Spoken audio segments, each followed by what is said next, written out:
आक्रमण में जड़े मृत 10 दिन मध्य हाथी आक्रमण में 2टी मृत्यु को नहीं घटनास्थल में उत्तेजना। अनुगुल जिला बरपाल थाना अंतर्गत तुलसीपाल ग्राम में आज सकाल समय गोटिकिया दांत हाथीर आक्रमण में जनकर मृत्यु घटी।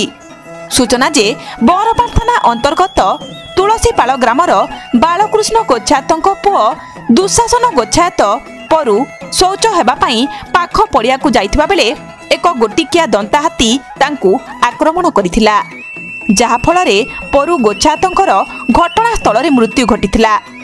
एहा खबर पाई परिवार लोक एवं ग्रामवासी घटनास्थल में पहुंचीथिले। दिनकु दिन हाथी आक्रमण में ग्राम में जीवन हानि होतिबारु घटनास्थल में उत्तेजना बढ़िथिला। खबर पाई वन विभाग, रेंजर, फरेस्टर एवं पुलिस पहुंची लोकमानंकु बुझासुझा करिथिले। प्राय दिन 10 घटिका समय वन विभाग पक्षरु समस्त प्रशासनिक सहायता देबा सह परिवार प्रतिपोषण पाई एक नियुक्ति देवार प्रतिश्रुति देथिले। उत्तेजित लोके शांत पड़िबा परे बरपाल पुलिस मृतदेह को जबत करने सह व्यवच्छेद पाई जिला मुख्य चिकित्सालय को स्थानांतरित कराइथिले। कौन डिसाइड करबे को लुकड़ा बसले कहानी कर सुनो तो आज्ञा मु से कथा कहि परिबे नहीं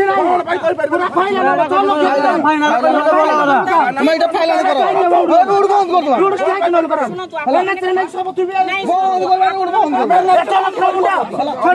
कर ट्राई करो माने किन के मासबेनी फील्ड बाई वाइल्ड एलिफेंट अपन को रिपोर्ट के ऑलमोस्ट अपन माने भी जानि परथिबे जो हाथी द्वारा मरिछि अपन तो लास्ट टाइम बाली खाली गदा हिथिला तळर घटना रे लास्ट नथिले कि मोर डिपार्टमेंट रे भी आथिले प्रतिश्रुति देथिला या तांकर परिवार रे जहा से ओटे एंगेजमेंट करबे आ इटा बाटी जस्ट आगु गेले बाली गदा हिछि प्रबल सेटा तो या से बुझ कहथिला 10